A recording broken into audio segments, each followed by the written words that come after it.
본격적인 여름의 시작. 오이의 계절 또한 찾아왔다.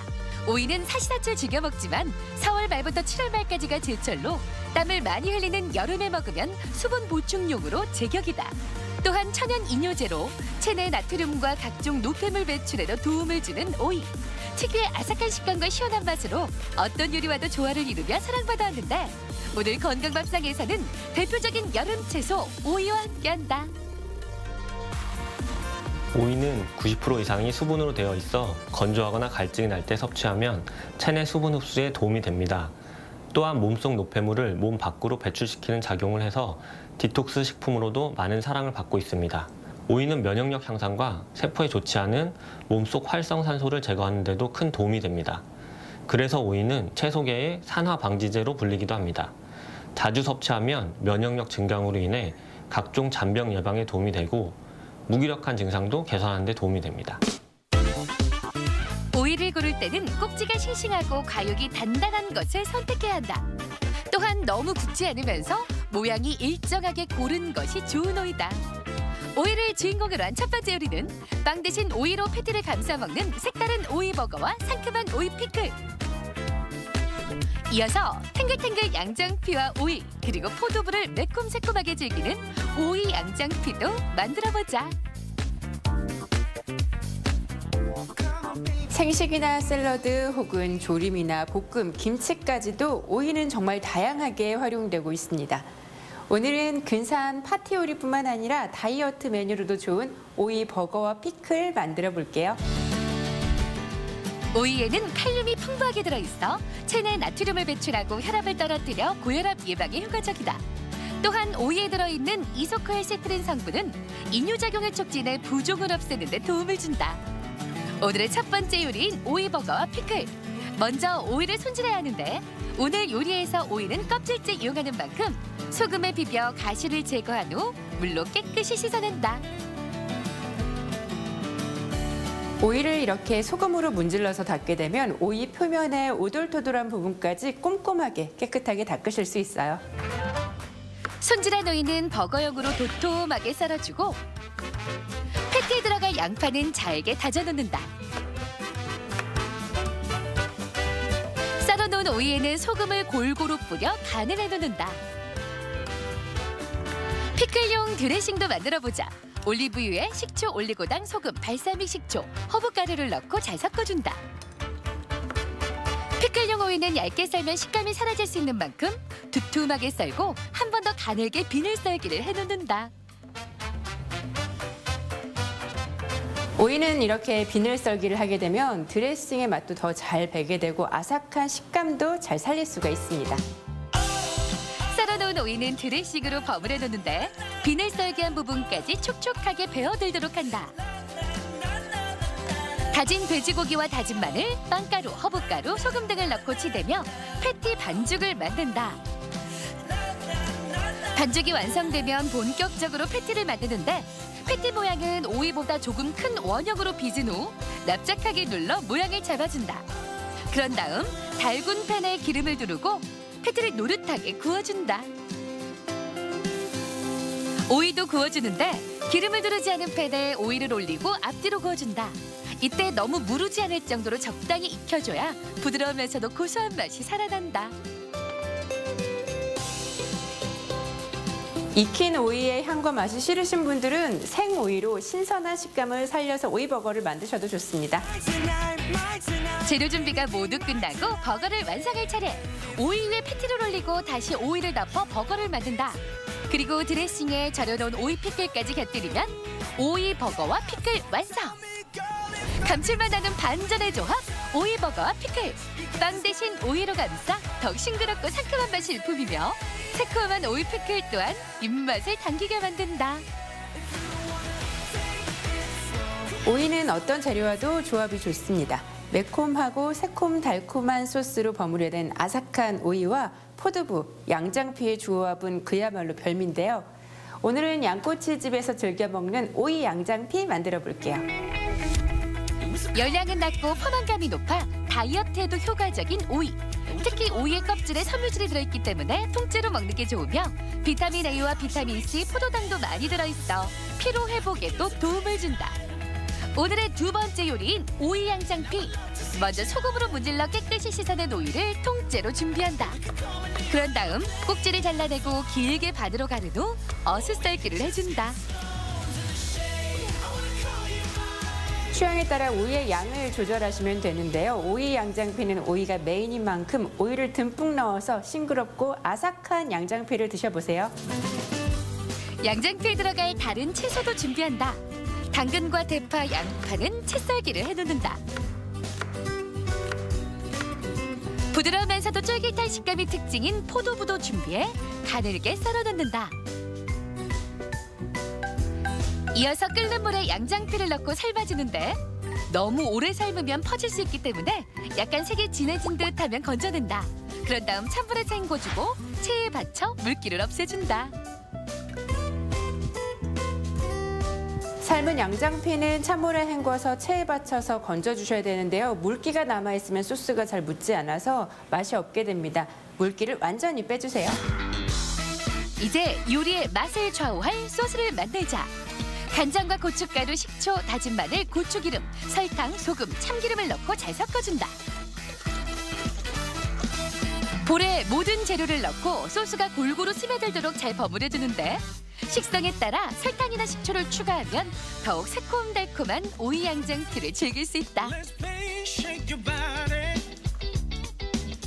오이 양장피를 조금 더 중국 음식스럽게 드시고 싶은 분들은 고수를 첨가하면 맛있게 드실 수 있습니다. 그릇에 풍성하게 담아내고 마지막에 다진 땅콩을 뿌려주면 오이 양장피 완성! 오이와 양장피 그리고 포도부로 맛의 기막힌 조화를 이루는 오이 양장피. 술안주는 물론 한 끼 식사로도 그만인 고품격 요리가 탄생했다. 오이는 자주 섭취하면 피부의 윤기와 촉촉함을 만들어준다고 합니다. 또한 비타민 E 성분이 함유되어 있어 노화 예방에도 좋고 오이를 얇게 썰어 마사지해주면 햇빛으로부터 달아오른 피부를 진정시키는 데 도움이 됩니다. 오이는 입냄새 제거와 숙취 제거에도 효과가 있습니다. 오이는 수분이 풍부하고 이뇨작용이 있기 때문에 혈액성 노폐물을 빠르게 배출하여 숙취에 도움이 됩니다. 오이를 많이 섭취하면 콜레스테롤 수치가 내려가 혈관 질환 예방에 도움이 되며 또한 오이의 이뇨제 역할이 혈압을 균형 있게 조절해 주는 데도 효과가 있습니다. 예로부터 일사병을 막는 천연 약재로 활용되어 온 오이는 수분이 95%에 달해 수분의 보고로 불린다. 또한 비타민C를 비롯해 섬유질과 무기질이 풍부해 피로회복은 물론 피부 미용에도 탁월한 효능을 지니고 있는데 신선한 아삭함으로 우리 몸에 상쾌함을 더해주는 오이. 이번 주말 싱그러운 오이와 함께 생기 가득한 식탁을 꾸며보자.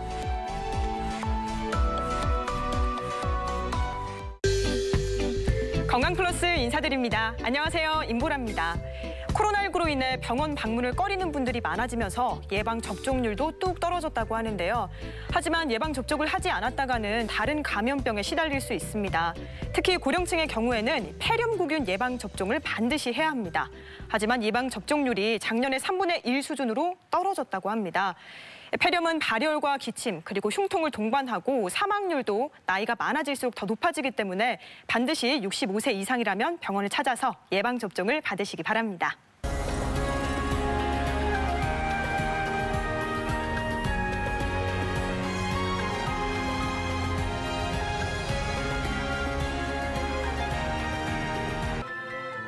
스마트폰이나 컴퓨터 사용이 늘면서 현대인의 눈 건강이 위협받고 있다.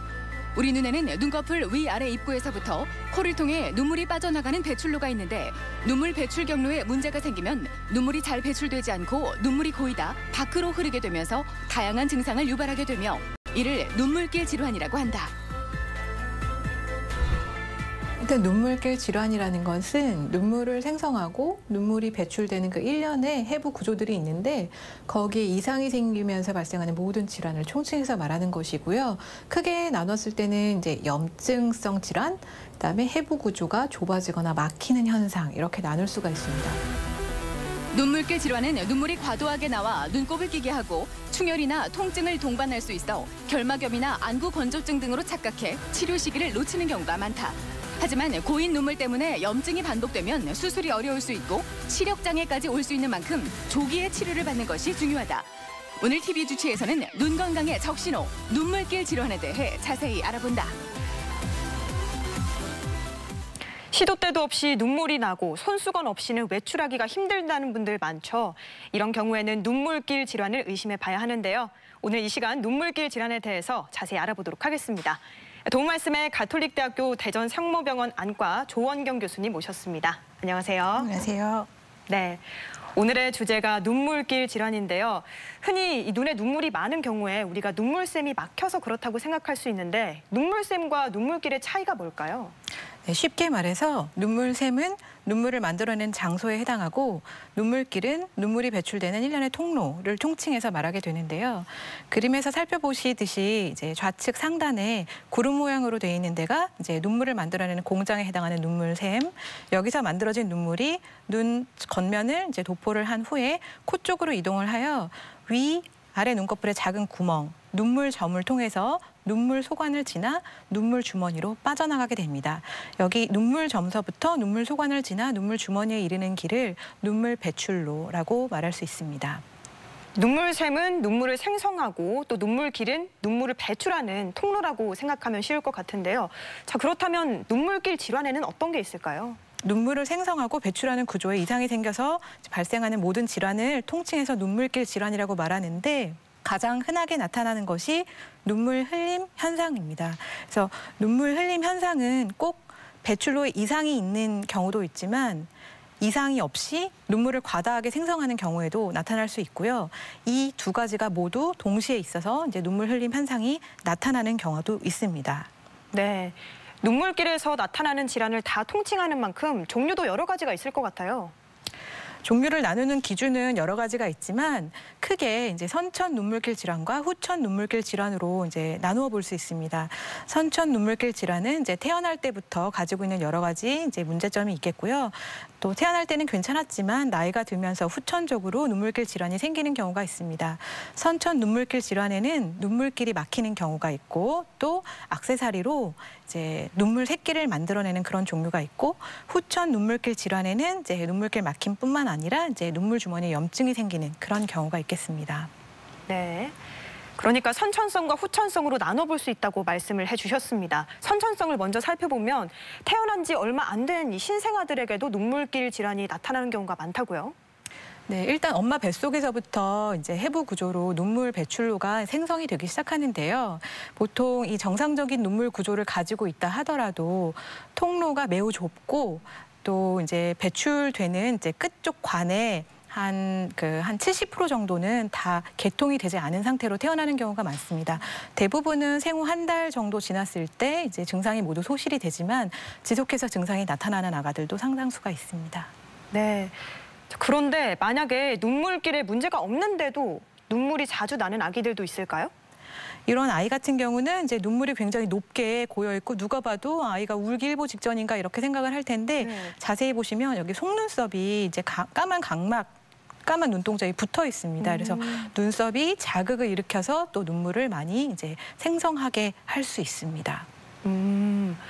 자, 그러면 어떤 아기들은 눈과 코 사이에 좀 부은 현상이 나타나는 경우도 있어요. 이건 어떤 이유일까요? 네, 여기 이제 자료면에서 보시면은 약간 볼록하게 혹처럼 이렇게 올라온 부분이 보이는데요. 네. 이제 눈물이 배출하는 그 배출로에 양수가 고이면서 이렇게 낭종을 형성하는 경우가 있습니다. 아이들에게 이렇게 선천적으로 나타나는 눈물길 질환들이 많은데요. 자, 그렇다면 눈물길 질환이 생기는 원인이 따로 있을까요? 네, 정상적인 눈물길 구조에는요. 코에 있는 내용물들이 눈 쪽으로 역류하지 말라고 발브, 판막이라는 구조물이 존재를 하는데요. 아이들이 태어날 때 이 판막 조직이 완전히 개통되지 않았는데 보통은 생후 1개월 정도에 모두 이제 개통이 되는데 개통되지 않고 막상으로 이렇게 약간 좀 막혀 있는 경우에 선천 눈물길 막힘의 증상을 나타나게 됩니다. 그래서 이 판막이 열리지 않았을 때 나타나는 현상들이라고 보시면 됩니다. 네. 이 선천 눈물길 질환이 나타나면 치료도 필요하겠죠? 치료법도 설명해 주시죠. 네. 대부분은 이 막성으로 막혀 있는 부분이 돌경에 소실이 됩니다. 그래서 기다리면서 경과 관찰을 하는 것이 중요하고 중간에 염증을 동반하면서 이제 노란색 눈곱이 끼거나 할 때는 이제 그때 이제 보존적인 치료를 할 수 있게 되고요. 증상이 계속 지속되면은 돌이 진화도 이렇게 지속되는 경우에는 눈물길 탐침이나 또 이걸 통한 실리콘관 삽입술을 해볼 수 있습니다. 아까 낭종 어린이를 보여드렸는데요. 낭종 같은 경우는 저절로 열리는 경우가 없기 때문에 이제 외래에서 이제 생후 돌이 안 된 친구들한테도 이렇게 탐침을 해볼 수 있습니다. 이제 보기에는 무시무시하지만 전문 의료 기구고요. 그래서 이렇게 눈물길을 따라서 이제 막으로 이렇게 막혀 있는 부분을 열어주는데 고여있던 양수와 염증성 이런 분비물들이 이렇게 배출되고 있는 이제 모습이 이제 우측에 있는 사진이 되겠습니다. 실리콘관을 넣고 나면은 여기 눈 쪽에 이렇게 관이 조금 보이는데요. 평소에는 잘 드러나지 않고 이렇게 이제 부모님들이나 아이가 자세히 거울을 들여다볼 때 이렇게 자세히 이제 들여다봐야만 보이는 그런 실리콘 튜브고요. 일상생활에 이게 많이 자극이 되거나 하지는 않습니다. 좁아졌던 길을 실리콘관이 계속 이제 유지시켜주는 역할을 하게 됩니다. 자, 특이한 경우에는 눈물길이 잘못 나서 피부에서 눈물이 나기도 한다고요? 네, 눈물 샛길이라는 건데요. 정상적인 해부 구조 이외의 액세서리로 이제 샛길을 가지고 있는 것입니다. 이제 종류에 따라서는 이 샛길이 피부로 이제 나와 있는 경우도 많은데요. 이게 완전히 막혀 있는 친구도 있고 아니면 샛길이 이제 뚫려 있어서 눈물이 피부 쪽으로 흐르는 친구도 있습니다. 이렇게 그림에서 보듯이 약간 실제 외래에서는 점이 있어요라고 오시는 경우가 많고요. 이렇게 이쪽으로 눈물이 분비되거나 하는데 치료는 이제 성인이 돼서 국소 마취하에 여기 이렇게 샛길이 나 있는 곳을 다 열어주고 아예 샛길을 닫아주는 봉합을 해주면 됩니다. 네. 어린 아기들은 눈물이 나는 경우가 참 많기 때문에 눈물길에 문제가 있는 건지 없는 건지 판단하기도 참 어려워집니다.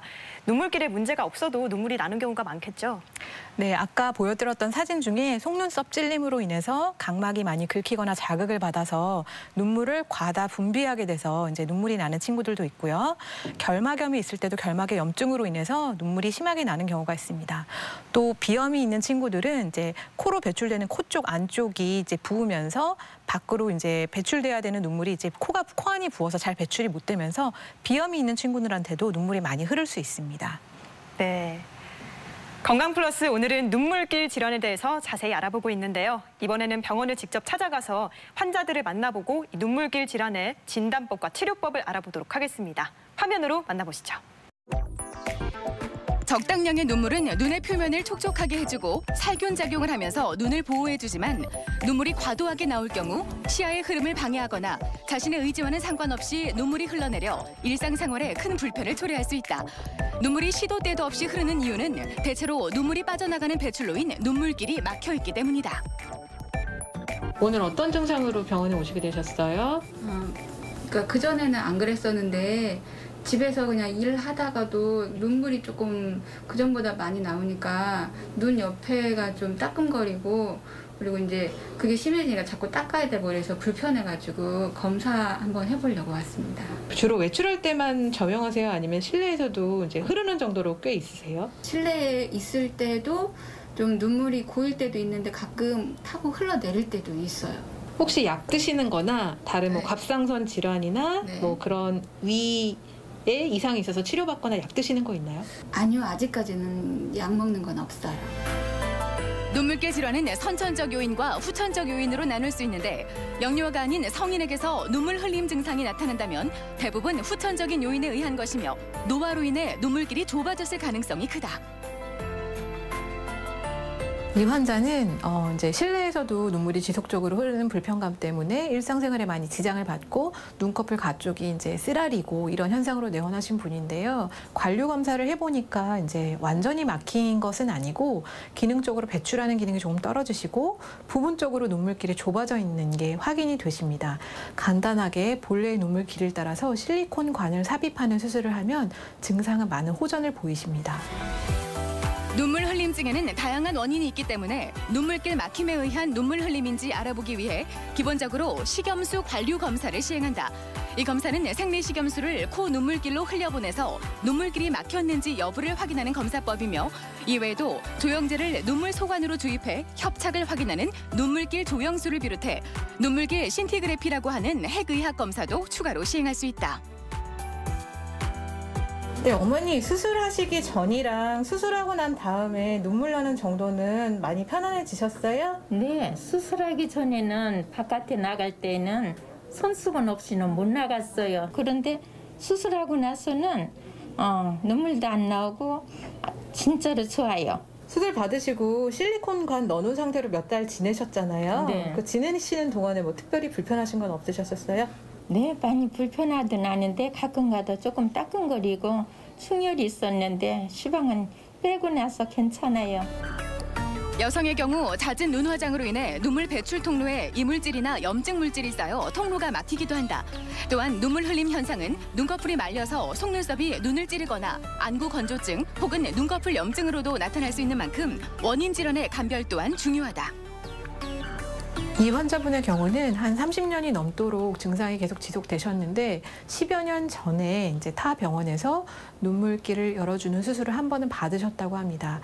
근데 그때 실리콘 관을 제거하고 다시 눈물이 나셨다고 하는데 이번에 이제 누도 내시경을 직접 눈물길을 확인하면서 좁아진 부분에 고여 있는 찌꺼기를 이제 씻어주면서 실리콘 관을 삽입하는 수술을 하셨고 그 이후로 증상이 거의 완화되셔가지고 일상생활의 불편함이 해소되신 상태이십니다. 눈물길이 막힌 경우 초기에는 항생제와 소염제와 같은 약물 치료를 할 수 있으며 약물 치료에도 증상이 좋아지지 않는다면 수술로 치료해야 한다. 눈물길이 막히지 않고 좁아진 경우 코 눈물관 내 실리콘관 삽입술을 통해 쉽게 넓힐 수 있으며 눈물길 폐쇄가 심하다면 새로운 눈물길을 만들어주는 눈물주머니 코안 연결술을 시행한다. 대부분 환자분들이 눈물 흘리는 현상을 가지고 안과 외래를 내원하시는데 실제로 눈물길이 막혀서 그 눈물 배출로에 이상이 있는 분도 있지만 다른 원인 때문에 눈물 흘리는 현상을 가지고 있는 분들도 계십니다. 근데 다른 원인 때문에 눈물 흘림을 가지고 계신데 괜히 눈물길에 대해서 이제 치료를 받다 보면 이제 증상 호전도 없고 그러시기 때문에 정확히 감별을 하고 그에 맞는 치료를 하셔야지만 증상 완화를 보실 수가 있습니다. 그래서 이제 조기에 내원하셔서 증상에 맞는 진단을 받으시고 그에 따른 치료를 받으시는 게 환자에게 훨씬 도움이 됩니다. 몸이 1000냥이면 눈은 900냥이라는 말이 있다. 그만큼 100세 시대 우리 몸에서 눈 건강이 차지하는 비중은 적지 않은데 눈물길 질환은 치명적인 질환은 아니지만 방치하면 눈물 주머니에 염증이 발생하거나 안구 주변 조직으로 염증이 번져 치료가 어려워질 수 있다. 따라서 조기에 원인 질환을 감별하고 치료를 해야 한다. 눈물길 질환, 근본적인 해결만이 삶의 질을 높일 수 있음을 기억하자. 병원을 찾아가서 환자들을 만나보고 눈물길 질환에 대해서 자세히 살펴봤습니다. 계속해서 후천적으로 나타나는 눈물길 막힘에 대해서도 알아볼까요? 네, 가장 흔한 원인은 원인 미상입니다. 그러니까 나이 들면서 저절로 생기는 경우가 그러니까 일종의 퇴행성 변화죠. 그런 경우가 가장 흔하고요. 또 2차성으로 다른 원인 때문에 눈물길이 막히는 경우들이 있습니다. 그러니까 자료를 살펴보시면 염증 때문에 그런 염증 인자들이 이제 눈물길을 막고 있어서 눈물이 이제 나는 경우가 있는데 눈물 소관 아까 이제 누점을 바로 지나서 직경이 1mm도 안 되는 작은 관에 이제 염증이 나는 눈물 소관염이 있을 수 있고 커다란 배출로인 눈물 주머니에 이제 급성이나 만성으로 염증이 생길 수 있습니다. 또는 이제 위암 치료를 받으셨던 분들의 어떤 약제를 복용했을 때 나타난다는 보고도 있고요. 또 방사선 치료를 받은 경우에 섬유화가 일어나면서 이제 눈물길이 막히는 경우도 있고 다쳤던 경우 또는 이제 비염이나 이런 거가 있어서 이제 만성 염증에 노출됐던 경우 또 예전에 비강, 코 안 수술을 받았던 이제 과거력이 있는 경우에도 2차적으로 눈물길을 막을 수 있습니다. 이 눈물길 질환은 진단이 참 중요할 것 같은데요. 기본적으로 어떤 검사들을 시행하게 될까요? 네, 길을 확인하기 위해서 이제 아까 자료 화면에서 잠깐 보셨겠지만 이제 눈물길을 따라서 이제 식염수를 관류를 시켜서 이제 얼마나 식염수가 잘 통과되는지 보게 되는데요. 이제 이 식염수 관류를 할 때 이렇게 많이 저항이 느껴지거나 하면 좀 좁아져 있는 걸 알 수 있고 여기가 완전히 막힌 경우에는 이제 위쪽 눈물 소관을 통해서 이제 이게 식염수가 이제 역류하는 것을 확인할 수 있습니다. 이거는 이제 의료진이 외래에서 실시하는 검사가 되겠고요. 또 이제 길이 막힌 위치를 볼 때는 이렇게 탐침 검사를 하기도 합니다. 이제 무섭게 생긴 것 같지만 실제로는 네, 이렇게 아프거나 하진 않고요. 숙련된 사람이 하면 괜찮고요. 탐침 기구를 넣어서 이제 길을 따라서 이제 코까지 막힌 부분이 있는지 확인을 하는데 요즘 외래에서는 이 검사를 자주 시행하진 않고 이제 수술방에서 필요시에 이제 보통 위치를 찾기 위해서 이제 이 검사를 하곤 합니다. 다음 검사는 이제 영상의과에 이제 환자분께서 가셔서 하는 검사인데요. 이제 조영제가 들어있는 주사를 눈물길에 이제 쏘게 되면 정상적으로 열려 있는 경우는 이렇게 조영제가 배출되는 것을 확인하실 수가 있는데요. 막혀 있는 경우는 이렇게 조영제가 고여 있고 이후로 배출되지 않고 있습니다. 좀 완전히 막힌 게 아니라 부분적으로 막혀 있는 경우는 이렇게 조금 좁아져 있는 관을 통해서 시간을 한참 기다리면 배출되는 것을 확인할 수 있습니다. 그래서 부분적으로 좁아져 있는 경우, 완전히 막혀 있는 경우를 조영수를 통해서 또 확인을 할 수 있고요. 이거는 이제 주사기로 손으로 압력을 가하면서 이제 쏴야 한다는 그런 단점이 있어서 아주 환자가 이제 혼자 평소에 이제 주사기로 배출하는 게 아니라 본인의 이제 눈꺼풀을 이용해서 눈물을 배출하고 있는데 그런 가장 생리적인 배출 기능을 평가하는 검사가 눈물길 신티그래피입니다. 이 눈물길 신티그래피는 핵이약 안약을 눈에 도포를 한 후에 이렇게 조금 더 기다리면은 이렇게 정상적으로 이렇게 배출되는 것을 볼 수 있습니다. 가운데 그림에서 보면은 이렇게 배출되지 않고 이제 막혀 있는 부분을 볼 수 있고요. 여기는 좀 부분 막힘으로 이제 한참 지연이 돼 있는 소견을 볼 수 있습니다. 네. 검사법이 굉장히 많은데 사실 식염수 관류 검사는 조금 상대적으로 간단해 보이는 반면 나머지 검사들은 좀 어려워 보이거든요.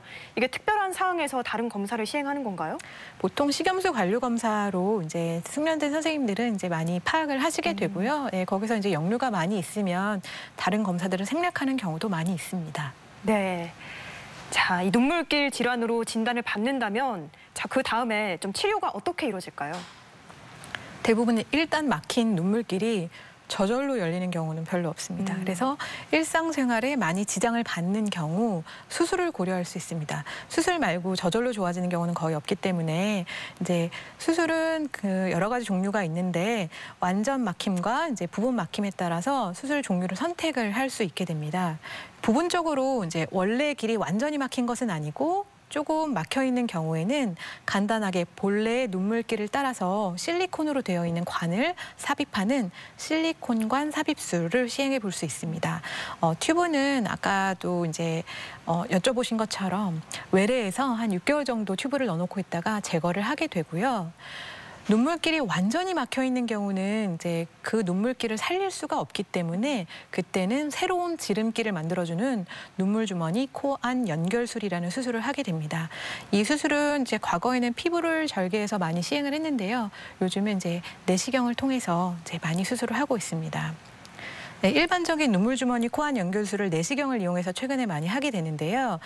이제 코를 들여다 보면은 점막이 존재를 합니다. 코 안쪽에 살을 점막이라고 부르는데요. 점막에 이렇게 투명한 창을 내게 되면은 눈물 주머니가 얹어져 있는 작은 뼈가 나타나게 됩니다. 그러면 뼈에도 요만한 크기의 작은 구멍을 내게 됩니다. 그러면 여기 위치하고 있었던 눈물 주머니가 이제 점막 제거하고 뼈를 제거하면 이제 노출되는데 여기를 직접적으로 열어주어서 이렇게 탐침 기구를 넣어서 실리콘을 이렇게 코 안으로 배출을 시켜주는 그런 수술입니다. 그래서 여기 이제 그림 자료화면에서 보이듯이 이제 실제 골공을 열어준 그런 모습이 되겠고요. 이렇게 크게 열어줄수록 성공률은 높은 걸로 되어 있고 실리콘관이 잘 삽입되어 있는 상태입니다.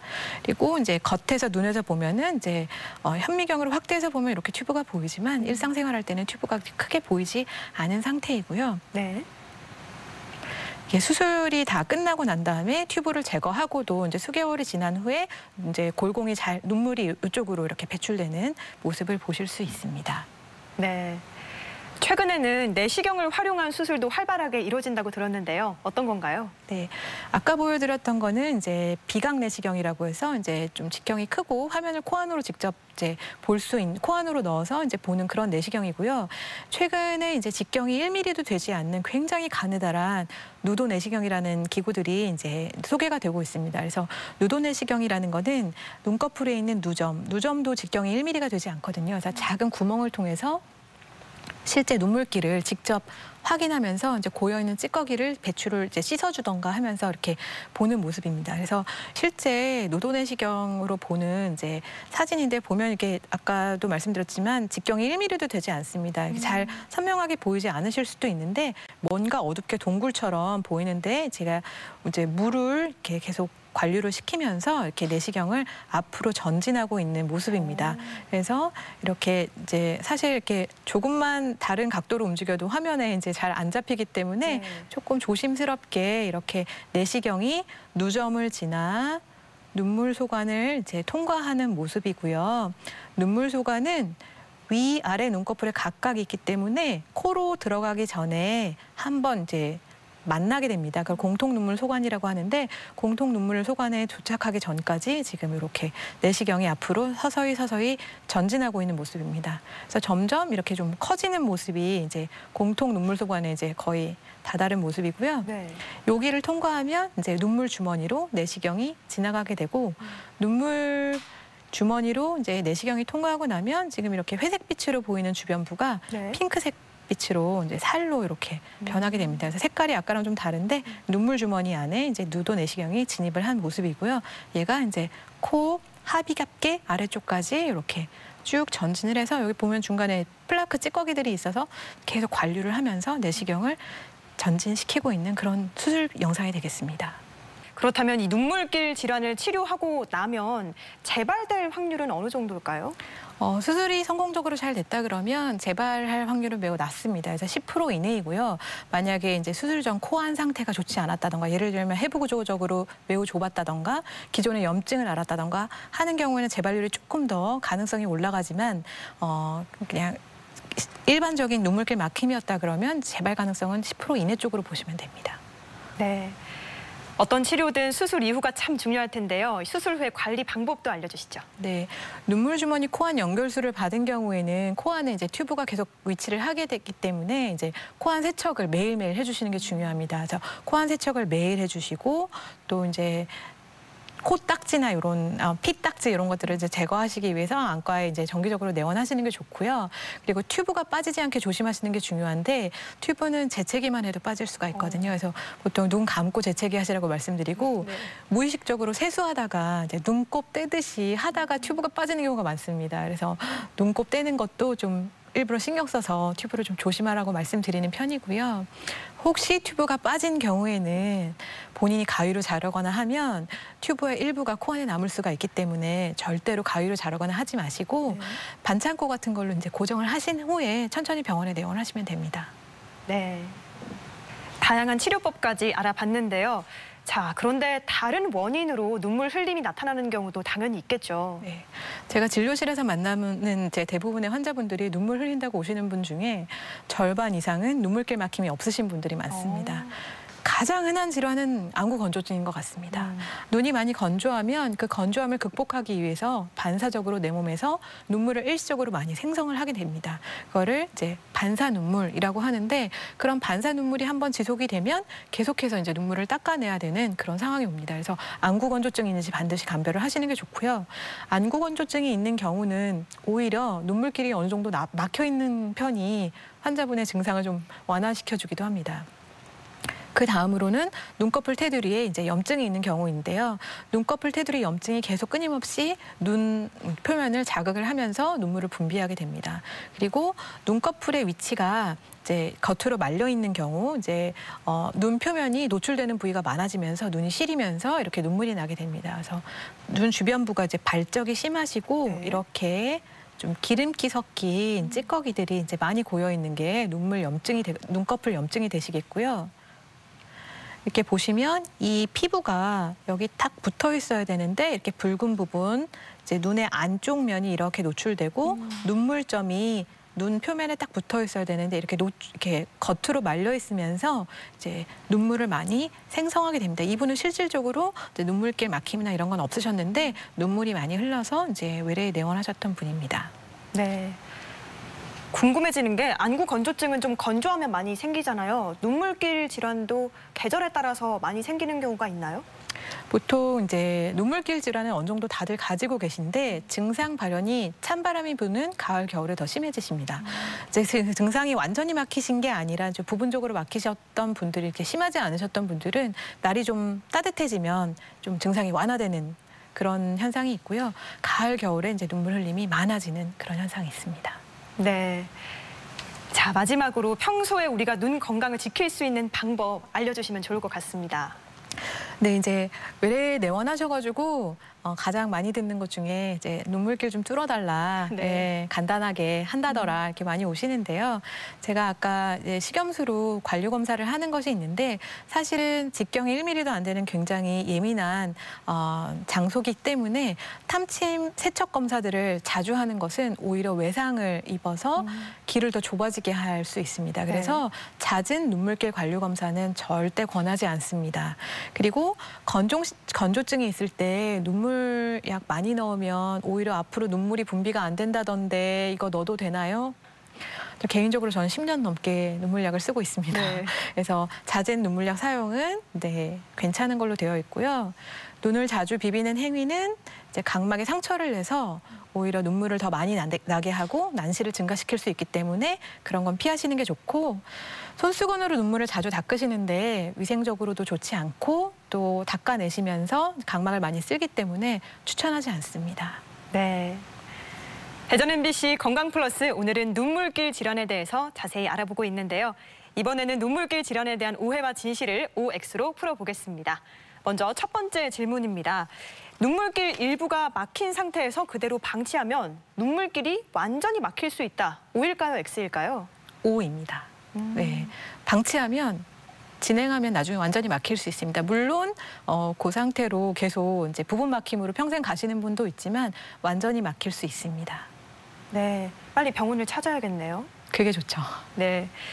자, 다음 질문입니다. 감정에 의해서 흘리는 눈물과 눈을 보호하기 위해 흘리는 눈물은 통로가 다르다. 이건 OX 어느 걸까요? 애매한데 세모로 하겠습니다. 네. 네. 아까 그림에서 보여드린 것처럼 주된 눈물샘은 이제 가쪽 위쪽에 이제 눈썹 아래 위치를 하게 되는데요. 거기서 이제 눈물을 만들어내는데 눈꺼풀에도 액세서리 눈물샘들이 위치를 하게 됩니다. 그래서 평소에 이제 눈을 도포하고 있는 눈물들은 이 액세서리 눈물샘에서 만들어지는 눈물이 많기 때문에, 네, 그래서 눈물은 액세서리 눈물샘과 주된 눈물샘에서 모두 만든다고 생각하시면 됩니다. 네. 네. 자, 평소에 눈물이 많은 사람은 안구 건조증에 걸리지 않는다. 이거 O인가요, X인가요? X입니다. 네. 네, 그래서 건조증은 환경적으로 발생하는 경우가 훨씬 많거든요. 그래서 이제 뭐 화면을 많이 보신다던가 요즘엔 TV 같은 것도 많이 보시고 또 환경적으로 이제 예전에는 난방, 냉방이 이제 온돌이나 이런 걸로 많이 하셨는데 요즘 이렇게 큰 건물에서 이렇게 바람으로 인해서 난방, 냉방을 조절하는 경우도 많고 이래서 많이 실내가 건조한 경우가 많습니다. 그래서 이런 환경적인 요인 때문에 오히려 더 건조증이 많이 생기고 평소에 많이 우는 것과는 좀 관련이 낮다고 보시면 될 것 같습니다. 네, 다음 질문입니다. 눈이 침침할 때 이 안약을 많이 사용하면, 인공 눈물을 많이 사용하면 도움이 된다. O일까요, X일까요? 세모로 하겠습니다. 네, 일단 건조증이 심하면 평소에 우리가 한번 눈을 깜빡이면 이제 기저 눈물층이 눈을 잘 표면을 도포를 하고 있어야 되는데 건조증이 심하면 그런 눈물 필름층이 빨리 깨지거나 하거든요. 그러면 뭔가 좀 화면이 이제 흐릿하게 보이고 선명하게 보이지 않을 수 있습니다. 그럴 때 이제 인공누액을 넣어주면 이제 선명하게 보일 수 있거든요. 근데 그렇지 않은 다른 어떤 안과적 질환을 가지고서는 이렇게 눈이 침침한 경우에는 그 다른 원인부터 교정을 하셔야 될 것 같습니다. 아, 그러면 건조증이 있으면 넣어주는 것이 좋고 혹시 다른 질환이 있다면 병원을 가는 게 좋다. 이렇게 정리하면 되겠군요. 네, 근데 건조증은 본인이 느끼지 못하는 경우도 많기 때문에 그렇죠. 뭔가 눈이 좀 침침해 보인다고 하시면 병원을 한번 들러보시는 걸 적극 권장하겠습니다. 네. 자, 이 질문은 저도 참 궁금한데요. 의식적으로 눈을 자주 깜빡이면 눈 건강에 도움이 된다. 이건 O인가요, X인가요? 이것도 세모로 하겠습니다. 네, 일단은 이제 안면마비가 있으신 분들이나 이런 분들은 이제 눈을 잘 본인이 깜빡이질 못하기 때문에 제가 의식적으로라도 눈을 꼭 감아서 이제 눈물이 눈을 잘 표면을 코팅하도록 제 설명을 드리는데요. 평소에 그런 기저질환이 없으신 분들이 눈을 깜빡이시면 근육도 피로할 수 있고 그렇기 때문에 그냥 자연스럽게 지내시는 게 가장 좋을 것 같습니다. 건강플러스 눈물길 질환에 대해서 자세히 알아보고 있는데요. 자, 이번에는 시청자 여러분의 궁금증도 하나씩 풀어보겠습니다. 아이가 선천 눈물길 막힘이 있는데 눈물길 마사지를 해주면 큰 도움이 되나요? 아이가 선천적으로 이 눈물길 질환을 가지고 있는 경우에 눈물길 마사지를 좀 해주면 도움이 되는지 물으셨어요. 어떻습니까? 네. 이제 책에는 해주는 게 치료법으로 하나가 나오긴 하는데요. 네. 사실 이제 학계에서도 이제 의견이 분분합니다. 그래서 시간이 지나면서 저절로 열린 것이 아니냐. 그래서 아까 초반에 제가 그림을 보여드렸던 것처럼 하스너 발브가 이렇게 막혀가지고 생긴 건데 마사지를 할 때 과연 그 발브를 열 수 있느냐라는 의견도 분분하거든요. 그래서 저는 이제 어머님들이 이제 뭔가 해주고 싶으셔가지고 이제 물어는 보시는데 딱히 권하지는 않습니다, 개인적으로. 시도 때도 없이 눈물이 흘러 불편합니다. 수술을 받아야 할 것 같은데 당뇨와 고혈압이 있는데도 수술이 가능할까요? 당뇨나 고혈압 같은 질환이 있는데 만약에 눈물 흘림증 수술을 받을 수 있는지 물어보셨는데 어떻습니까? 네, 수술은 가능합니다. 일단 당뇨는 조절이 잘 되고 계시면 이제 수술을 받으실 수 있고요. 고혈압은 이제 우리가 코딱지만 잘못 파도 피가 날 수 있잖아요. 네. 그래서 눈물주머니 코안연결술을 받고 나면 코를 통해서 좀 피가 배출될 수 있기 때문에 철저하게 혈압 조절을 해야 오히려 수술을 안전하게 받으실 수 있고 수술 당일에도 혈압약은 꼭 복용하시도록 지도하고 있습니다. 수술할 때 관을 삽입한다고 들었는데 관은 평생 가지고 가는 건가요? 아니면 나중에 제거하나요? 수술할 때 삽입한 관을 나중에 제거하는 건지 좀 설명을 해주시죠. 네, 외래에서 생각보다 간단하게 제거를 하게 되고요. 보통 실리콘 튜브만 넣은 경우는 조금 오래 한 6개월 정도 넣어두는 편이고 눈물주머니 코안 연결술은 골공이 잘 열려 있다고 하면 한 3개월 정도 있다가 이제 외래에서 제거를 하게 됩니다. 네, 끝으로 눈물길 질환에 대해서 꼭 기억해야 할 점, 핵심을 요약해 주시면 좋을 것 같은데요. 눈물길 질환은 네모다라고 한다면 이 네모를 어떻게 채워주시겠어요? 저는 손톱 및 가시? 손톱 및 이렇게 가시. 표현을 하겠습니다. 그래서 계속 아프고 신경이 쓰이고 불편하게 하는 그런 무언가. 하지만 심각하게 내 생명에 지장을 초래하거나 하진 않습니다. 그래서 아무래도 조기에 제거를 하는 게 손톱 및 가시를 조기에 제거를 하는 게 좋겠죠. 그래서 눈물길도 질환으로 고생하시지 말고 병원에 빨리 내원하셔서 아예 제거를 하시는 거를 이제 적극 추천드립니다. 네. 이렇게 눈물길 질환에 대해서 알아봤습니다. 지금까지 도움 말씀의 안과 조원경 교수였습니다. 오늘 말씀 고맙습니다. 감사합니다. 눈물길 질환, 참고 지낼 게 아니라 반드시 치료가 필요한 질환이라는 걸 인식했으면 좋겠습니다. 치료법도 그렇게 어렵지 않은 만큼 조기에 진단을 받고 적극적으로 치료하시기 바랍니다. 건강플러스 오늘 저희가 준비한 소식은 여기까지입니다. 건강한 한 주 보내시고요. 저는 다음 주 이 시간에 인사드리겠습니다. 시청해주신 여러분 고맙습니다.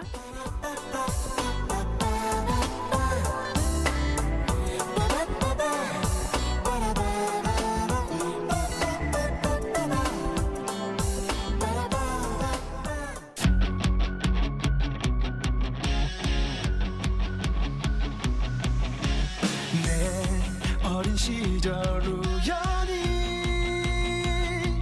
들었던 믿지 못할 한마디 이 세상을 다 준다는 매혹적인 얘기 내게 꿈을 심어주었어 말도 안 돼 고개 져도 내 안에 나를 보고 속삭여 세상은 꿈꾸는 자의 것이라고 용기를 내 넌 할 수 있어 쉼 없이 흘러가는 시간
네가